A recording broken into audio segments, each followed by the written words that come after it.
Evening, friends, and welcome to another edition of the Artist Spotlight Show. Good evening, and thank you so much for watching. We are with you every Wednesday from 7 p.m. to 7:30 right here on Music Dreams USA Radio. And we are being brought to you by Blue Shamrock Music and Mr. Stephen Brady. If you're an upcoming aspiring artist, you want to be next on our show, reach out to Stephen Brady, and he'll be more than happy to hook you up. And on tonight's show, we got a rock star, an amazing artist. His name is Aaron Partridge, and we're gonna find a little bit more about him. How does his music journey start? Where's he at right now? And we'll talk about his music, and we'll find out some pretty cool things about him as well. And some breaking news for you before we go live on the show. Music Dreams USA Radio just signed a contract, and we are now an official radio station of iHeartRadio. And so we just signed that contract this evening right before we go live on the air. And what better way is to share it with our friends right now? So Music Dreams USA Radio is an iHeartRadio station, and we'll have more details pretty soon here. Without any further delay, though, let's go ahead and meet our special guest, Mr. Aaron Partridge. Aaron, how are you, my friend? I'm not too bad, thanks. How are you, Russell? All right. Well, where are you staying right now? So, we're up here in the States. Where are you at right now? I'm in Queensland, Australia. Queensland, Australia. Tell me about Queensland, Australia. I heard it's a pretty cool spot. It seems like we've interviewed artists from that side of Australia. What makes that side of town so special? Well, I would say the weather, but it's been raining for about 2 months straight here. But normally it's the weather, and the beaches are amazing. So pretty big surf culture in Australia. Most people live around the coast, but the Queensland stretch of beaches are pretty good. And we've got a really good football team as well. So there's quite a few things: the weather, the beaches, and football. And of course, you got some amazing artists as well, just like yourself. Well, I'm not sure if they're just like myself, but there's some good, amazing artists. We live about halfway up the east coast of Australia, and probably about an hour north of where Keith Urban grew up. Oh, that's pretty cool. So yeah, even though he was born in New Zealand, but we try not to hold that against him. So, how did your musical journey begin for you, and where are you at right now as far as your career goes in the music industry? My musical journey started long before I actually started playing music, which sounds a bit strange. But when I was 6 years old, I moved from the little island down the bottom of Australia called Tasmania. I don't know if you heard of Tasmania before. I have. Yeah. So you would have heard of the Tasmanian devil, like the on the cartoons, the Tassie devil, which is actually a real animal. But in Tasmania, that's where they are, and that's where I was born until I was 6.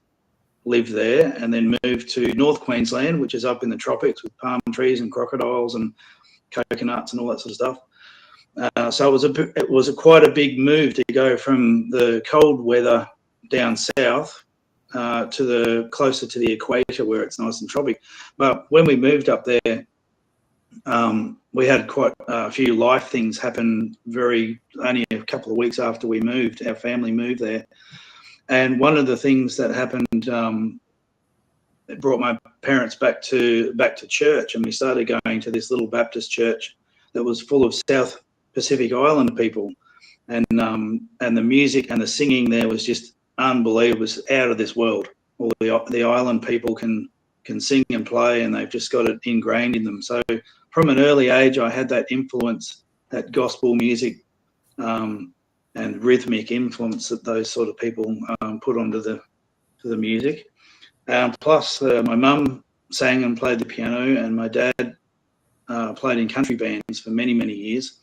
But it wasn't until I was in sort of halfway through high school that I actually started picking up instruments. And which is a long time ago, as you could probably tell. It's not just clever lighting. This is actually real. But so I grew up playing in blues bands, mainly when I first started playing blues bands and classic rock bands. This is going back 30 years now, and just played in mostly local things. But I had a few original projects that had songs in the charts, mostly sort of country rock, southern rock sort of stuff, and just gravitated towards that sort of music. Yeah, years and years of playing just clubs and bars and all that sort of thing, and had a couple of songs in the charts back in the day and all that sort of thing. And then yeah, just the whole life thing happened. Got a job, got married, kids, all that sort of thing, and yeah, put the music away for quite a long time. And in the last few years, yeah, again, a lot of life things happen, and in the last probably 10 years, we've found ourselves being drawn back into the church situation, and then just yeah, wanting to serve the church and God's kingdom in some sort of way. And so obviously the having packed all my guitars away, I left one guitar out. I packed all my guitars away and for quite some time, and went and became a school teacher for several years. And I didn't play any music at all and whatnot. And then when we came back, when my wife and I and family came back to the church, I wanted to serve the church in a certain way, and I didn't really have too many other skills outside of playing music. So I sort of dragged the guitars back out and reluctantly started playing music. And that was probably about probably a year or two before COVID. And so it's been a bit of a strange journey going through all that and getting back into music at a later life. But at the moment, things are going really well. So I have to, you know, like I've sort of flipped my mindset on its head a little bit, particularly coming back to the church. It's made me sort of think about playing music for a different purpose, and it's not all about commercial success. And at the moment, I'm just really enjoying writing and recording music that's not for any one particular person, or it's not for commercial gain or anything like that. I'm just happy writing and recording my own things because this is a song that I really like, and a song that I think will resonate with other people. And I've just been putting them out there a song at a time in the last couple of years. And Stephen from Blue Shamrock's been one of the people in our network that we've reached out to help us get music out there. And so far, it's just been a bit of a experiment, really. But it's been going really well, so it's good. That's awesome. Thank you. No, one thing I heard as I was listening to kind of like sharing your musical journey with us. I love hearing about the Christian music. I think, especially now in the world in which we live, I think Christian music is something that's really, really important right now. I mean, people are hurting right now. People are just going through all kinds of just crazy situations. And how are you using your Christian music to get out to the people that really need to hear it? Actually, to be honest, it's a bit of a struggle trying to take the business hat off. You know, the music business, without having to put my foot in it and annoy too many people in the business side of things is something that I could probably do without. So that part's quite difficult, but we're slowly finding people within the business that are receptive to what we're trying to do. And I think you're very close to the truth in saying that we need this, not necessarily Christian genre wise, but we need some sort of faith-based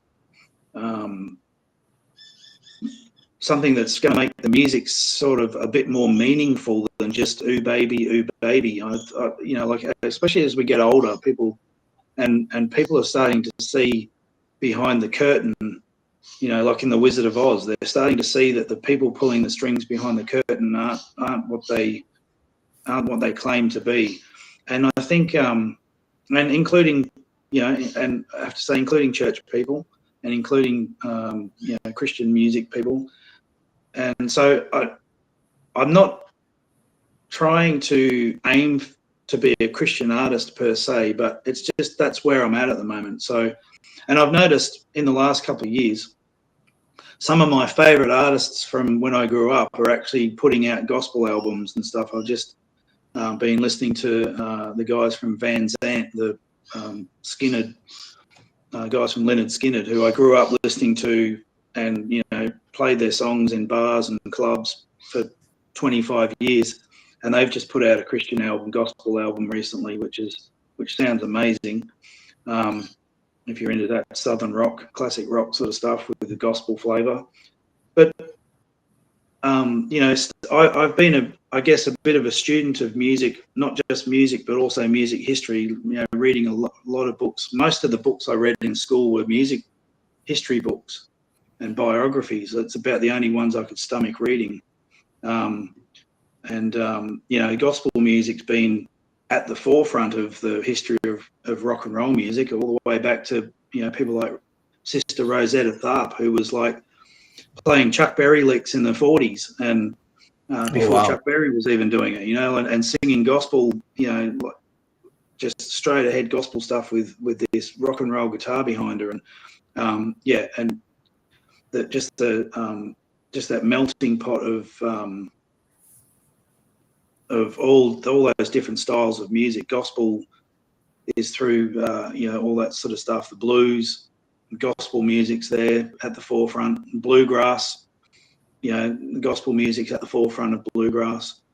And interestingly, you've got on one side you've got Rosetta Tharpe in the 30s and 40s playing rock and roll guitar on gospel, and then on the other side you've got Bill Monroe playing essentially rock and roll mandolin. Oh wow! Yeah, well, I mean, if you listen to Bill Monroe stuff, it's very, you can see the link between like obviously the classic Chuck Berry and Louis Jordan, and gospel and bluegrass. There's especially if you play guitar and you play mandolin and stringed instruments, you can sort of connect the dots, and a lot of the licks are the same. It's just that the marketing and the attitude's slightly different. So yeah, it's just something that I try and get the message out there. At the moment, we're helping with some outreach things locally.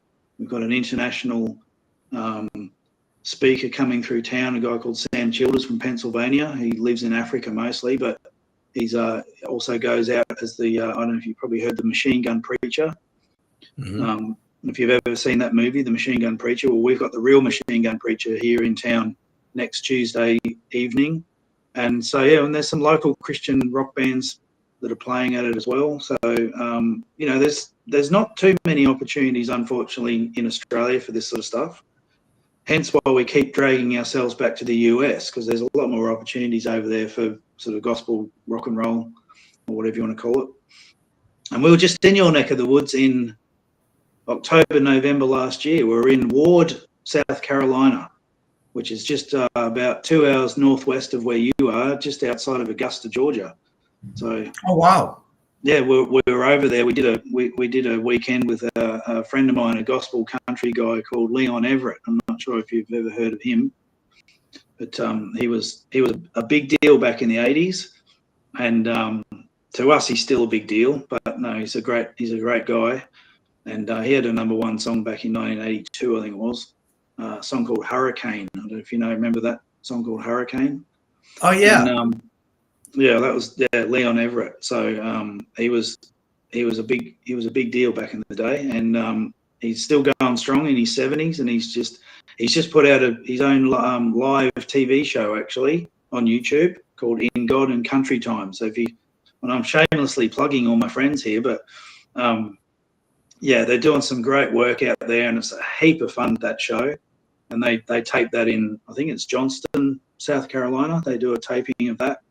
And, just going great guns. And between that and going to Nashville every couple of years and meeting a whole bunch of people, and we've got a crew of people trying to get us back, working hard to get us back there, possibly this year, if not at the start of next year.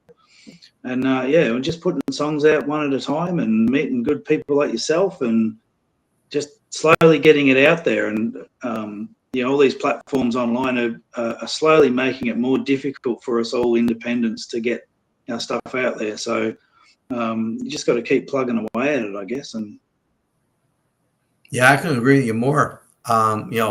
We've done an interview before, and we've asked that question, and what was the thing you like to change in the music industry? And a lot of artists that we've interviewed are saying pretty much the same thing that you're saying about about the streaming of the music, and how the streamers make more money than the actual artists do, and but it's the artists, the talent, and their creativity is putting the music together. But yet, your big streamers out there are taking full advantage of that and just paying pennies on the dollar for the upcoming artist stuff like that. So yeah, Yeah, but you it's almost definitely, I love what you say about Christian music too. I think there is a market for that, and I mean, obviously you're going to get resistance. It's Christian music, and at first people kind of like put up the red flags, if you will. But I really believe that there is a market for Christian music. I think it's important, and definitely appreciate you continuing and not giving up, and just following your dreams and your talents, and and getting that music out to people that can want to hear it. So I tip my hat to you, and I encourage you, don't ever give up on your dream, and just keep on going. And you're gonna you've been in the music business, right? You're gonna come across closed doors, and you can have a lot of no's and some yeses and all that, but it's the people that they overcome that. They they got the game plan. They stick to the game plan no matter what.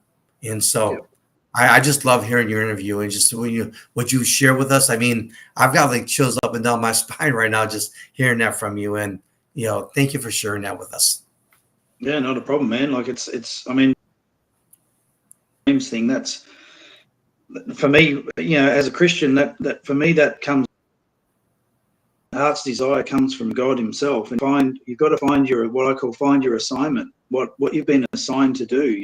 You're finding your assignment, helping independent artists get their music out there, and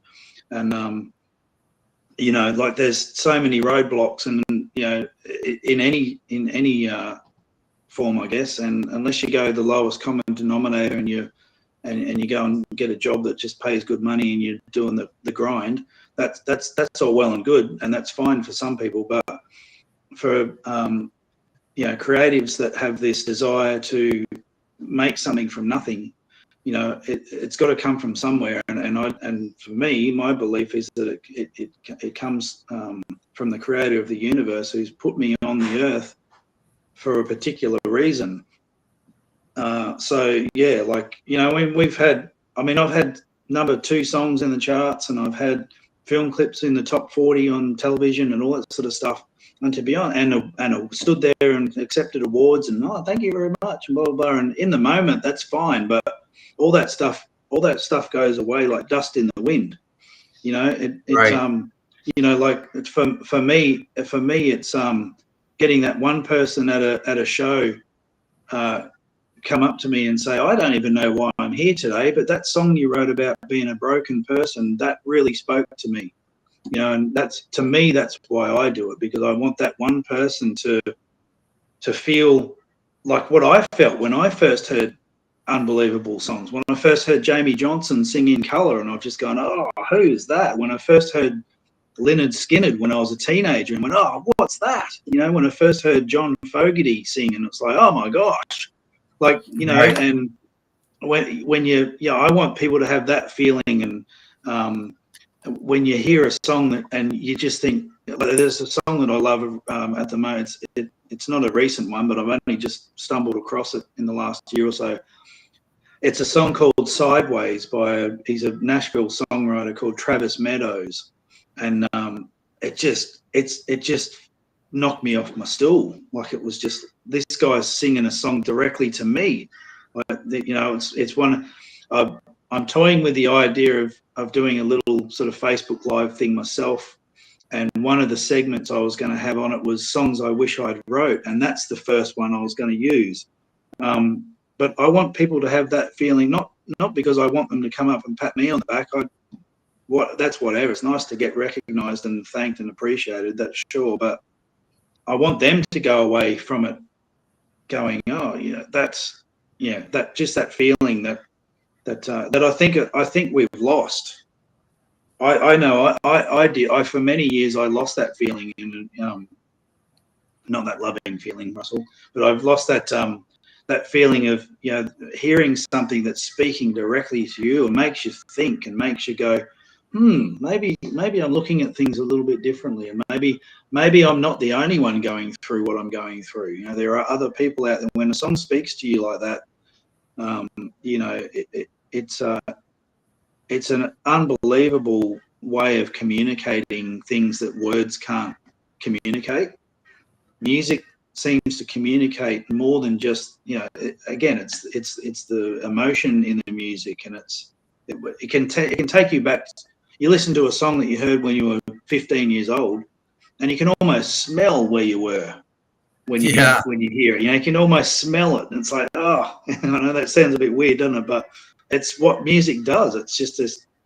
It's an unbelievable tool of communication, and that's why, you know, that's why I think the music business, the people in the know, that's why they guard it so closely to their chests.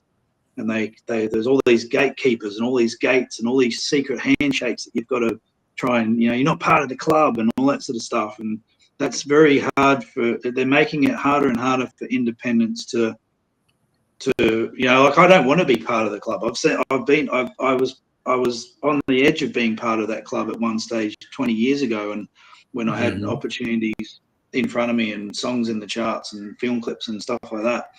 And to be honest, it doesn't really float my boat. It's not why I got into music in the first place. And I think a lot of artists, if they're honest with themselves, it's not why they got into music is to be part of that club on the other side of the curtain. You want to be, especially as an independent artist, you want to be able to reach your fans directly. And I think that's the issue, is that you're being suppressed from reaching people that want to hear your music. Because most people don't know, if they don't know that they like your music, how are they going to be able to say they like your music? And most people, you know, at least give them the choice to say yes or no that they like your music. And I think that's, it's like, you know, back in the day when Little Richard was getting half a penny on an album sale. You know, it's almost gone back to, it's less than half a penny. So it's not a level playing field at the moment. But that's okay. I think you've just got to get beyond that. And for what works for me is, again, going back to that idea that God has put me on here for an assignment. My assignment is to communicate people of, this is how I get through life. This is how I take meaning from life. And you know, if you've tried everything else, you know, there's no harm trying Jesus. You know, put Jesus Right. on, and you know, like, I've seen people go from the worst of the worst to some of the best of the best. And I know, you know, we live in a time now where there's a lot of scumbags, you know, inside the church and outside the church. But for me, having a relationship with God is between me and him. It's not between me and the guy at church or me and the guy in the street. You know what I mean? So I'm just Exactly out there right. trying to do my own thing. Jesus And never late. He's always on time. hey, Yep. Jesus is never late. He's always on time. yeah, amen. And I think that's another good point too, is that, you know, you can't rush these things. And so we're putting out a song at a time, and, you know, we've put out 3 or 4 songs now in the last probably 2 to 3 years with Stephen, with Blue Shamrock. And so three years down the track, our 4th or 5th song, and we're only just meeting up with you. But That's now awesome. is the time. Now's the time. It's a perfect timing. God's perfect timing. I'm so glad to have you on the show. Absolutely. And we're going to have you back for sure. I mean, you're an amazing, amazing artist. And so let's talk about your music. I mean, what are some of the songs that stand out to you, and how does your songwriting, what does that look like as you put your amazing music together? Can you share that with our audience? Okay. What was the first question? Yeah. So let's talk about some of your songs out there right now. What are some Yeah. of your favorite songs that are out there that are playing right now? Of mine. Mm-hmm. Yeah, of mine. Well, at the moment, we've got a limited release through Blue Shamrock, which is mostly just Australia and New Zealand, and obviously there's a few overseas ones, such as yourself and a couple others in the States that are playing a new one called "You Can Call on Him," which is probably self-explanatory. But that I did that with a guy that I used to listen to when I was a teenager. He was a bit of a big deal back in the day in the late 80s, early 90s. He was a gospel singer. He's from New Zealand, but he lives in Australia at the moment, has done for quite some time.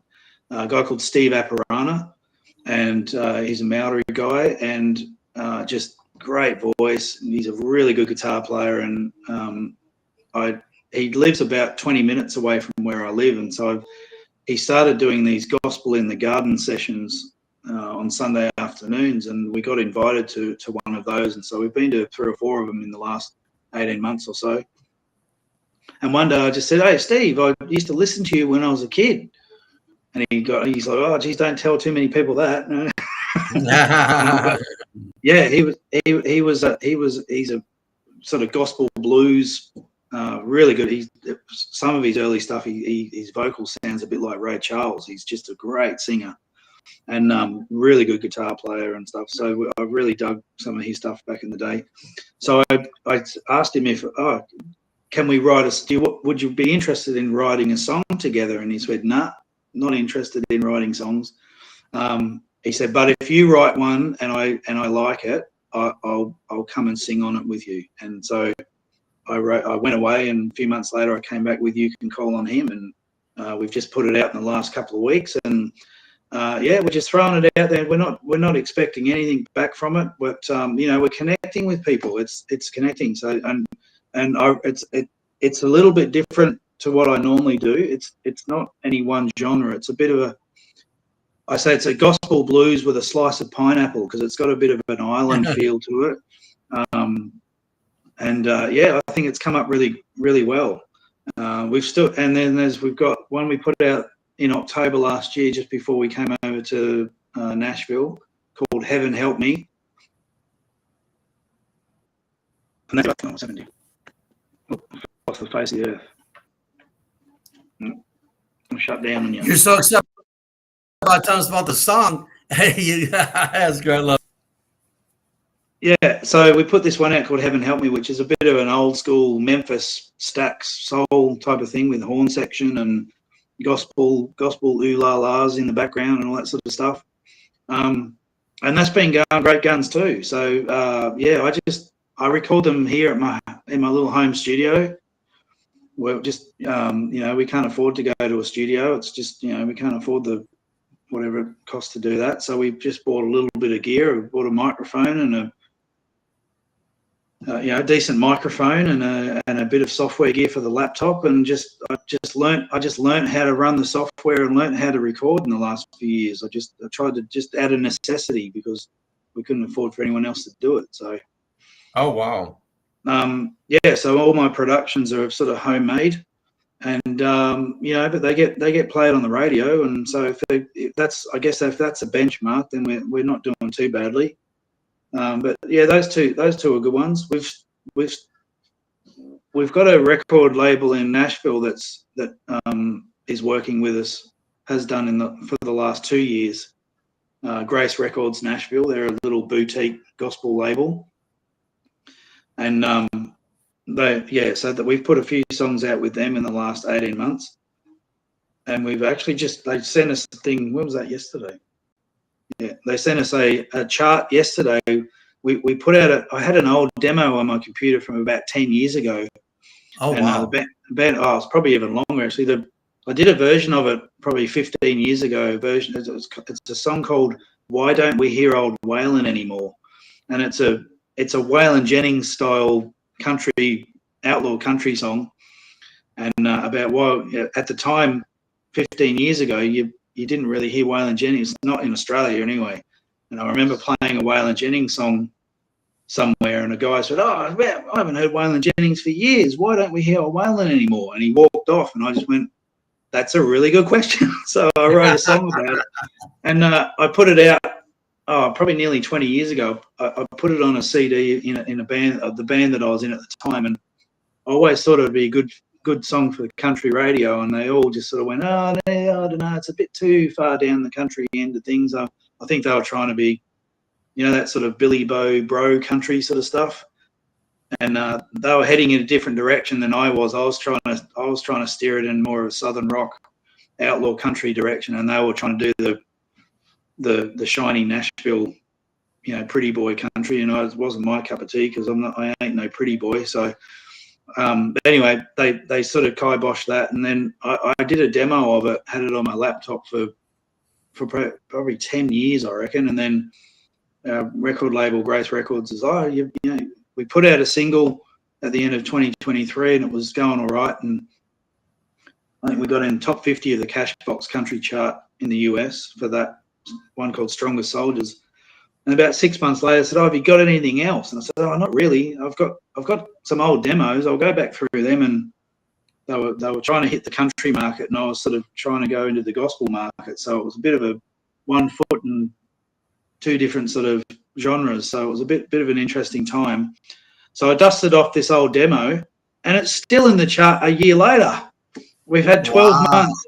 It's still in the Cashbox top 100 chart, and that's been awesome. In there. It's been in there for a whole year. It's just blown our minds. This demo recording that I did 10 years ago is obviously I tweaked it and remixed it and made it sound somewhat reasonable, and but it's just amazing that a song that was rejected 15 years ago from the label that I was on, 15 years later can be dusted off and hit the charts in the US. So again, going back that whole thing, when you think that you've got, people try and tell you that you're this and you're that, and you've just really got to stay grounded and have confidence that what you're doing is going to reach people. And there's 8 billion people in the world. We just need an avenue to reach them all, and let them make the choice. Don't let the people at these platforms make the choice for you. And that's, I think, the frustrating thing for, as you mentioned, for most of these independent artists, is the frustrating thing is they're not getting their songs out there. I mean, we've got people sending us messages saying, we haven't heard anything about you guys for 6 months. And we're like, well, we post stuff every day. Every day we put something on our platforms every day. And they go, well, we haven't heard anything for 6 months. So there's an agenda happening with certain platforms. And I'm not going to name names and whatever else, but you probably know the ones I'm talking about, the usual suspects. So yeah, that's part of it's really frustrating. But I think for me, God will put people in front of us who we need to be put in front of us. You know what I mean? That's awesome. Yeah, and you've just got to be in it. I think you've got to be in these things for the long term. You can't just especially the music business. It's not like they show you on. It's not like they show you on television and whatnot. It's not. You just get plucked out of oblivion. One day you're picking fruit, and the next day you're on stage with the Rolling Stones. It doesn't happen like that. Even these overnight sensations. Like it takes 10 years to make an overnight sensation. That is so very true. And all these talent shows, these TV talent shows and stuff, they're all just clutching. Most of the people that go on those things, you never hear of them again. So because they're not in it for the long term, they're in it for a quick fix. And I think people are starting to wake up to that, especially what's been happening in the last few years. People are starting to, a certain amount of people are starting to realise that most of it's smoke and mirrors. And if you want substance, you've really got to go looking for it. So. I mean, thank you for sharing. I mean, a great conversation. Oh man, we can talk to you forever. How can our listeners get in contact with you, and how can they download this amazing music that we're talking about here this evening on our show? Yeah, they can go to therealaaronpartridge.com. They can just Google Aaron Partridge singer-songwriter. It'll all come up there. I'm on all the two or three major platforms. Fbook. We're on YouTube at the YouTube/The Real Aaron Partridge. And they can. We do have some of our stuff through our label, through Grace Records in Nashville. We do have some of our singles out on some of the streaming platforms, or most of the streaming platforms. They do that. But if you want to hear my other stuff that's not on the record label, you can hear it all at therealaaronpartridge.com, or you can go to our YouTube channel. And yeah, send us a message, drop us a comment, subscribe, all that sort of stuff. It all helps.